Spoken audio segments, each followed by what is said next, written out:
With the events of this book, Lopin's Spren Rua says it best here. This was a bad idea, Mancha.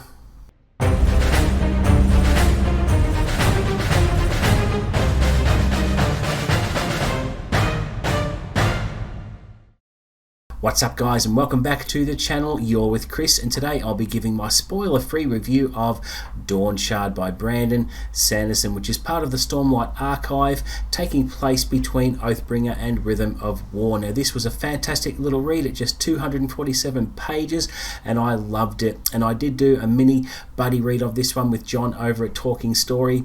Okay, so let's start how I always like to, with the cover blurb.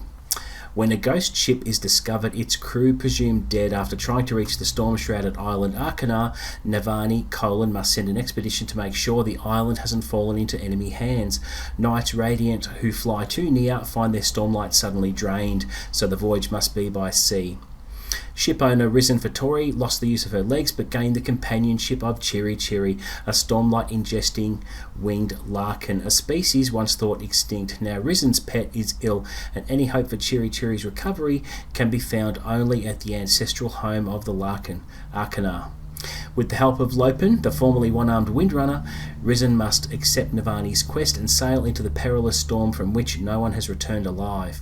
If the crew cannot uncover the secrets of the hidden island city before the wrath of its ancient guardians falls upon them, the fate of Roshar and the entire Cosmere hangs in the balance. Okay, for such a short book, it had a very epic feel for me as the crew treks for weeks across the ocean to reach this destination of this mysterious island. And although Navani sends the crew to check things out, it turns out that her motives are a little bit more mysterious here, and there are very high stakes involved, not just to do with Roshar, but the Cosmere itself. Now, the question that it raises is, what the hell is on the island surrounded by strange weather patterns that repels people to stay away? Now, the Dawnshard itself is also very mysterious and is not what you think.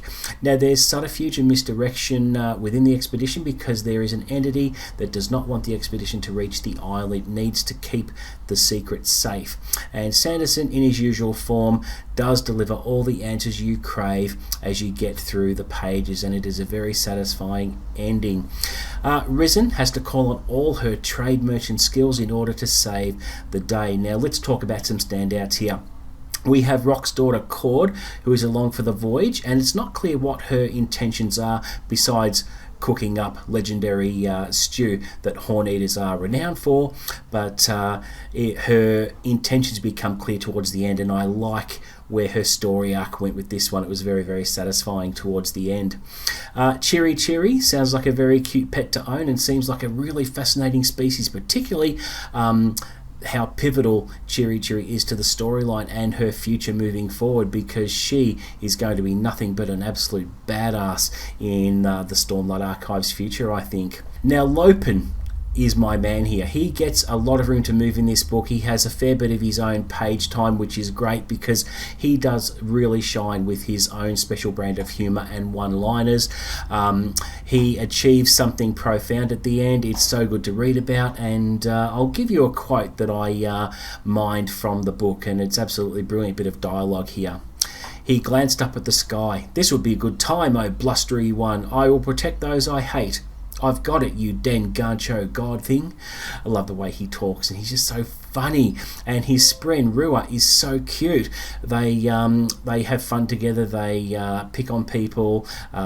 If Lopin delivers a rude gesture to someone, Rua copies it, which is so cute. And there's a nice little reveal there about his Spren, which is fantastic at the end. But Lopin became a real favourite character for me in this book, and I can't wait to read about him more in the future as I move through the Stormlight archive. The revelations about the island are fantastic. Now, it does take about 2/3 of the book to actually get to the island, but it's worth the wait with the answers you get, and it's very, very satisfying, as I mentioned before.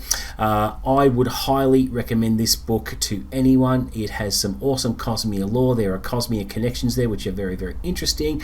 There are a lot of action scenes, which are fantastic, and there is very well thought out motives from key characters that that has to be resolved, and how Risen rises to the occasion to really come into her own is very, very well done in this book, and she has become a favourite character of mine as well, because she has a lot of layers to her. She has vulnerabilities, but she also has strengths as well, and she flushes out a certain traitorous character, which I thought was brilliantly done as well. But if you haven't read Dawnshard yet, if you're up to date with your Cosmere reading and you are up to this one, move it up your TBR, because it is definitely well worth the read. It doesn't take long to read at all. It's just 247 pages, but I absolutely enjoyed the hell out of it, and so glad I picked it up. So that is it for my spoiler-free review of Dawnshard. Thank you very much for watching. Please don't forget to like and subscribe. Help me get to 1,000 subscribers, and I'll deliver the best content I can. As always, offer up any feedback below. But until the next video, guys, happy reading.